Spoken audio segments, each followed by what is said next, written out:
Nursing शिक्षण घेणाऱ्या विद्यार्थ्यांनी महाविद्यालयातील कथित गैरप्रकारांविरोधात अखेर आवाज उठवला आहे. डॉक्टर ज्ञानेश्वर मुळे नर्सिंग कॉलेज तासगाव येथील विद्यार्थ्यांनी व पालकांनी सांगली जिल्हाधिकाऱ्यांना निवेदन देत महाविद्यालयातील विविध गंभीर बाबींची चौकशी करण्याची मागणी केली आहे. महाविद्यालयात आवश्यक शिक्षकांची कमतरता, प्रयोगशाळांचा अभाव, नियमित अध्यापन न होणं, विद्यार्थ्यांना क्लिनिकल प्रशिक्षणापासून वंचित ठेवणं तसेच आवश्यक शैक्षणिक सुविधा न मिळणं असे गंभीर आरोप निवेदनातून करण्यात आले. याशिवाय शिष्यवृत्तीच्या रकमेसंदर्भातील व्यवहार, फी पावत्या, परीक्षा व निकाल प्रक्रियेतील कथित आर्थिक गैरप्रकार याबाबतही विद्यार्थ्यांनी प्रश्न उपस्थित केले आहेत. विद्यार्थी व पालकांना योग्य वागणूक दिली जात नसल्याचा, मानसिक त्रास दिला जात असल्याचा तसेच विद्यार्थिनींच्या सुरक्षेकडे दुर्लक्ष होत असल्याचाही आरोप करण्यात आला आहे. काही विद्यार्थ्यांच्या कागदपत्रांचा व बँक खात्यांचा परस्पर वापर करून शासकीय योजनांचा लाभ घेतल्याचा गंभीर आरोपही निवेदनात करण्यात आला आहे. या सर्व प्रकरणाची स्वतंत्र चौकशी करून दोषी आढळणाऱ्यांवर कठोर कारवाई करावी तसेच विद्यार्थ्यांचं शैक्षणिक नुकसान थांबवावं अशी मागणी विद्यार्थ्यांनी केली आहे. दरम्यान या आरोपांमुळे तासगाव परिसरात खळबळ उडाली असून प्रशासन या प्रकरणी काय भूमिका घेतं याकडे लक्ष लागलं आहे.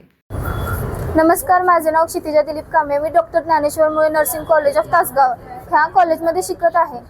आम्हाला ॲडमिशनच्या वेळेस खूप काही आश्वासनं दिलीत मॅडमांनी की तुम्हाला सगळं प्रोव्हाइड करतो.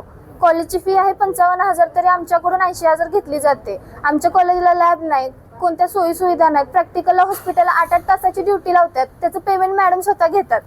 परत लॅब नाही, प्रॅक्टिकल कॉलेजमध्ये करायला पाहिजे ते आम्हाला हॉस्पिटलला पाठवतात. लेक्चर होत नाहीत. कॉलेज चालू व्हायच्या आधी आम्हाला प्रॅक्टिकलला पाठवलंय. आमची अजून लॅम्प लाइटिंग घेतली नाही, शपथविधी घेतली नाही नर्सिंगची आणि आम्हाला हॉस्पिटलला पाठवलंय.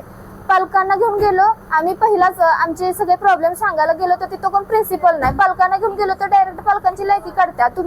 तुमची पोरीनं शिकवायची तुमची लायकीच नाही अशा भाषेत बोलतात मॅडम. त्यामुळे त्यानंतर आम्ही पालकांना घेऊन गेलोच नाहीत. आमचे काही प्रॉब्लेम्स असतील ते सांगायला तिथं कोण प्रिन्सिपल नाही. तिथे एक क्लार्क मॅडम आणि डॉक्टर भारती पाटील मॅडम. त्या भारती पाटील मॅडम कोण आहेत त्या कॉलेजच्या हे सुद्धा आम्हाला माहिती नाहीये. त्या कॉलेजला प्रिन्सिपल नसल्यामुळे 3-4 व्यक्तींच्या साईन आमच्या बोर्डच्या रिसीटवरती म्हणा, आयडेंटिटीवरती प्रत्येक व्यक्तीची वेगळी साईन आलेली आहे. त्यामुळे नक्की प्रिन्सिपल कोण आहेत हे पण माहिती नाही. डॉक्टर ज्ञानेश्वर मुळे ह्या नावाखातीर आम्ही त्या कॉलेजमध्ये ॲडमिशन घेतलंय. खरं त्यामध्ये डॉक्टर ज्ञानेश्वर मुळे सरांचा काहीच रोल नाहीये. हे चैतन्य एज्युकेशन सोसायटीचं संस्था आहे आणि अजूनपर्यंत आम्हाला मॅडमांनी काय सुद्धा प्रोव्हाइड केलं नाही. आम्हाला एक्झाममध्ये लेक्चर होत नाहीत म्हणून एक्झामला पास करतो म्हणून एक्स्ट्रा पैसे घेतलेले आहेत, पण आम्हाला पास केलं नाहीत. आम्ही ऑनलाईन आमचा रिझल्ट बघितला आहे, आम्ही पास आहे. खरं फर्स्ट इयरचा रिझल्ट मार्कशीट त्यांनी दिलेली नाहीये आणि आम्हाला लेक्चरला क्लार्क मॅडम शिकवत आहेत जे की आमच्यासोबत ॲडमिशनला आल्या होत्या स्टुडंट म्हणून. त्यांना क्लार्क म्हणून घेतलंय आणि आता त्यांनाच आमचे लेक्चरला घेतात. ह्याचे सगळे रेकॉर्डिंग पुरावे आहेत. आमच्याकडून एक्झामसाठी एक्स्ट्रा पैसे घेतलेले त्याचे सुद्धा रेकॉर्डिंग सगळे आहेत. आमचं कॉलेज दाखवले त्यांनी इन्स्पेक्शनला वेगळं आणि आम्हाला शिकवतात वेगळ्या कॉलेजमध्ये जिथं फक्त एक क्लासरूम आणि एक ऑफिस हे 2च आहेत. आम्ही आता सेकंड इयरचे स्टुडंट आहेत तर फर्स्ट इयरचे पोरं आल्यानंतर ते बाहेर राहतात ग्राउंडमध्ये आणि आम्हाला आमचं जेव्हा लेक्चर होईल तेव्हा मग त्यांना बोलवतात. कॉलेजचं टायमिंग 8चा असेल तर गेट ओपन 8 वाजता कधीच होत नाही. तिथं आम्ही जाऊन बाहेर थांबतोय. पोरं शेजारची पोरं तिथं क्रिकेट खेळतात. तिथं अजिबात सेफ नाही. वॉशरूम चांगलं नाही. काही मुलींना UTI बसला आहे. वॉशरूम चांगलं नाही. वरून खिडक्या आहेत. सगळे शेजारची ते मुलं सगळे बघू शकतात असं कॉलेज आहे. त्या कॉलेजमध्ये शिपाई नाही. त्या कॉलेजमध्ये पिण्यास पाण्याची सोय नाहीये. आमची मागण्या फक्त एवढ्याच आहेत की आतापर्यंत आम्ही कॉलेजवरती विश्वास ठेवला की आज ना उद्या व्यवस्थित सगळं होईल. सेकंड इयर होत आलं खरं, आजपर्यंत काय सुद्धा व्यवस्थित झालं नाही. आता आमची सगळ्यांचीच एक मागणी आहे की आम्हाला ट्रान्सफर करून पाहिजे.